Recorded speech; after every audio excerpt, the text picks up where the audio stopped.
बिस्मिल्लाहिर्रहमानिर्रहीम। लाखों करोड़ों दुरूदो सलाम मोहम्मद मुस्तफ़ा सल्लल्लाहु अलैहि वसल्लम और आले मोहम्मद पर। मैं हूं उमर दराज गोंदल। पाकिस्तान तहरीक इंसाफ कह रही है कि 14 तारीख तक यानी कल के दिन तक इमरान खान से मुलाकात करवा दे और 15 तारीख को हम एहतजाज की कॉल वापस ले लेंगे। जब यह मामला जस्टिस आमिर फारूक साहब के सामने आया, जो इस्लामाबाद हाई कोर्ट के चीफ जस्टिस भी हैं और इमरान खान की हमशीरा जो नौरीन न्याजी हैं, उन्होंने रखा, तो जस्टिस आमिर फारूक साहब ने जो तौजी पेश की वो बड़ी दिलचस्प है। उनका देखिए, कानून के मुताबिक चीजें होती हैं, कानून तो फिर सबके लिए बराबर होता है, अगर मुलाकातों पर पाबंदी है तो सबके लिए पाबंदी होनी चाहिए। और फिर फरमाया कि अब एक कैदी के लिए तो हम कोई रास्ता निकालेंगे तो ये नई एक प्रेसिडेंट बन जाएगा। बिल्कुल ठीक है, हमारी अदालतें सिर्फ ऐसे ही प्रेसिडेंट कायम करती हैं जो दुनिया के अंदर भी ना हो, कि एक शख्स जो जेल के अंदर सजा याफ्ता हो, नवाज शरीफ साहब, उनको जेल से निकाल के अपने किसी अस्पताल नहीं, मुल्क से भी बाहर भेज देती हैं। ये बाकी कैदियों को तब आप कानून याद नहीं आया।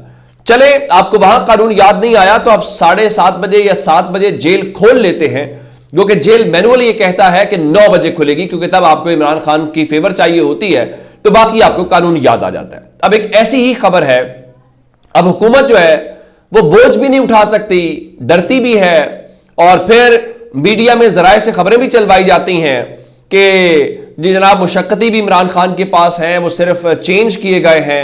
फिर कहा जाता है जी इमरान खान की सेहत भी ठीक है, हमने कोई वर्जिश के ऊपर भी पाबंदी नहीं लगाई, इमरान खान को अखबारात भी मिल रहे हैं, इस किस्म की सारी बातें की जाती हैं। अब आम तौर पे आपने देखा होगा कि इतवार बारे रोज आप जो मुआयना है या मेडिकल चेकअप है वो भी नहीं करवाते। तहरीक इंसाफ के दो ही कंसर्न हैं, इमरान खान की सेहत को लेके और दूसरा उनको जो एक तरह से कैद तन्हाई में रखा गया है उस हवाले से। अब जो खबर अडियाला से आज छुट्टी वाले दिन आई है, उससे मालूम यह होता है कि दबाव इनके ऊपर पड़ता है और फिर दबाव ये बर्दाश्त भी नहीं कर पाते और उसके बाद कुछ ना कुछ होता है। इस्लामाबाद से 2 सीनियर सहाफी हैं, उन्होंने इमरान खान की सेहत और मेडिकल चेकअप के हवाले से दावा किया है, वो आपके सामने रखना जरूरी है। एक करामत मुगल साहब है जो एबीएन न्यूज से वाबस्ता है और माजी में वो बड़े बड़े चैनल्स के साथ काम करते रहे हैं। तो उन्होंने आज लिखा कि ब्रेकिंग न्यूज, अडियाला जेल से अच्छी खबर है कि इमरान खान का मेडिकल चेकअप हो गया है और वो बिल्कुल ठीक है, दांतों का मुआयना भी किया गया है। यह सिर्फ करामत मुगल साहब ने खबर नहीं दी, नादिर बलोच जो इस्लामाबाद में ही होते हैं और उन्होंने भी इस सिलसिले में यह कहा है कि इमरान खान का मेडिकल चेकअप हो गया है।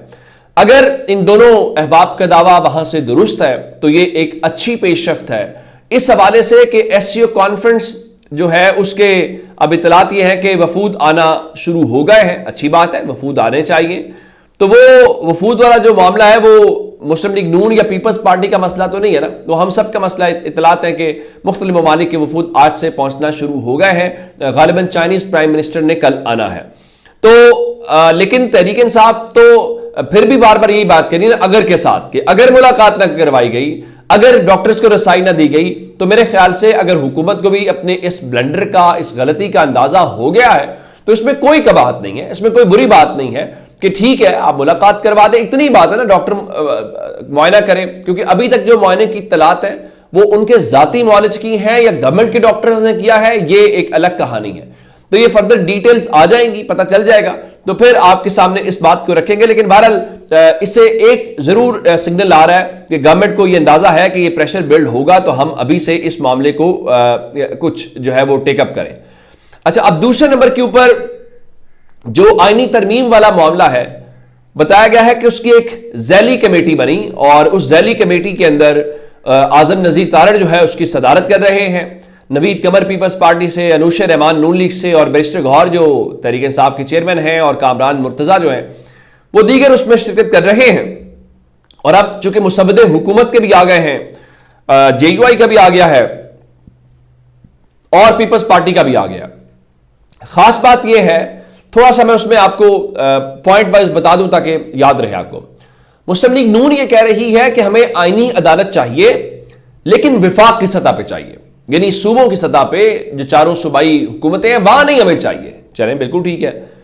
पीपल्स पार्टी कहती है जी हमें विफाकी आईनी अदालत चाहिए, जो बिलावल जरदारी के मुताबिक कायद आज़म का ख्वाब था। तो वो कहते हैं कि हमें آئینی عدالت بھی چاہیے، یہ دو سطوحات کے اوپر چاہیے، وفاق پہ بھی چاہیے اور صوبوں میں بھی چاہیے. لیکن دوسری جانب جے یو آئی جو ہے وہ کہتی ہے کہ نہیں بھائی، ہمیں کہیں پہ بھی آئینی عدالت نہیں چاہیے، ہمیں محض ایک 5 رکنی آئینی بینچ چاہیے جو چند 100 کیسز ہیں ان کیسز سے ڈیل کر لیا کرے. اور تحریک انصاف بھی غالباً آئینی عدالت کی حامی نہیں ہے، تو وہ جے یو آئی کے اس پرپوزڈ امینڈمنٹ کو کرے گی. اچھا، اب یہ جو ذیلی کمیٹی کا اجلاس ہے وہ بتایا گیا ہے کہ کل جو پارلیمانی خصوصی کمیٹی ہے اس میں اپنی سفارشات پیش کرے گی، اور اس کے بعد ہوگا. پھر کچھ لوگ کہہ رہے ہیں کہ شاید یہ معاملہ چلے اور آئندہ ہفتے یہ بات چلی جائے، اور اس کے بعد تھوڑا 2-3 دن تو ویسے ہی 15 اور 16 جو ہے، غالباً 14 کو بھی اجلاس مشکل ہوگا، ابھی تک نہیں بلایا گیا. 15 بھی گزر گئی، 16 بھی گزر گئی. اب 17، 18، 19 3 دن ہیں، ان دنوں میں سے کوئی نہ کچھ یہ کریں گے. اچھا، حکومت نے ایک اور کام جو کیا ہے وہ کیا ہے؟ حکومت کی جو آئینی ترامیم کا مسودہ ہے اس میں چلیں، یہ تو آ گیا نا کہ آپ وفاق کی سطح کے اوپر چاہ رہے ہیں صرف. اس میں حکومت یہ کہتی ہے جی جو چیف جسٹس ہوا کرے گا وہ 3 سینئر ترین ججز میں سے ہوگا، اور اس میں سے وہ پینل آیا کرے گا، اور پینل میں سے سلیکشن ایک ہی ہو جایا کرے گی. اور جو آئینی عدالت ہے وہ 7 ججز کے اوپر مشتمل ہوگی، جس میں ایک چیف جسٹس ہیں اور 6 دیگر ججز ہیں، اور اس کا فیصلہ کہیں پہ چیلنج نہیں ہوگا. تو اب اگر چیف جسٹس کی بات ہے تو اس کا مطلب ہے کہ 3 سینئر ججز کون سے ہو سکتے ہیں؟ جسٹس منصور علی شاہ صاحب کو شامل کر کے. قاضی فائز عیسیٰ صاحب کے بعد 3 سینئر ججز ہیں. نمبر 1 جسٹس منصور علی شاہ صاحب ہیں، جسٹس منیب اختر نمبر 2 ہیں، اور جسٹس یحییٰ آفریدی نمبر 3 ہیں.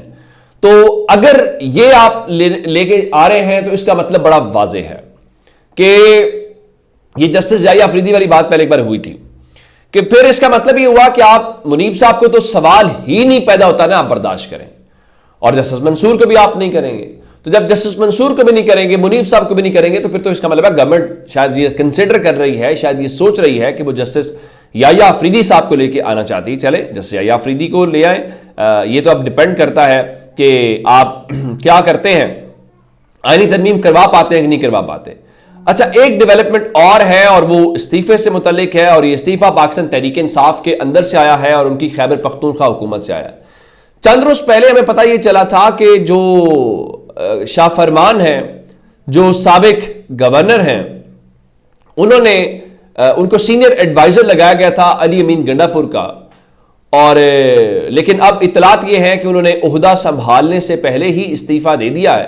اس کی وجہ یہ ہے کہ آپ کل تک ایک صوبے کے گورنر تھے، آج اب وزیر اعلیٰ کے ایڈوائزر کے طور پہ کام کر رہے ہیں. یہ بھی تو دیکھیں، کوئی پروٹوکول بھی تو دیکھیں، صرف وہ 2 مہینہ پڑ جایا کریں. تو اب انہوں نے فرمایا کہ جناب وہ جو عمران خان کی تشکیل کردہ احتساب کمیٹی ہے وہ اس کے رکن کے طور کے اوپر کام کرتے رہیں گے، اور اس کمیٹی نے صوبائی حکومت کی کارکردگی کے اوپر نظر رکھنی ہے. گو کہ شاہ فرمان ان دنوں میں کہیں دکھائی تو نہیں دیے. ہاں، احتجاج کے حوالے سے ان کی ایک فوٹیج ضرور آئی جہاں وہ اچانک جھاڑی سے نکلتے ہیں اور جو سائڈ پہ ایک بیریئر یا رکاوٹ لگی ہوئی ہے اس کو توڑ کے وہ موٹر وے پہ آتے ہیں، جس سے انہوں نے یہ تاثر قائم کیا یا یہ جیسچر دیا یا سگنل دیا کہ وہ اس احتجاج کے اندر شامل تھے.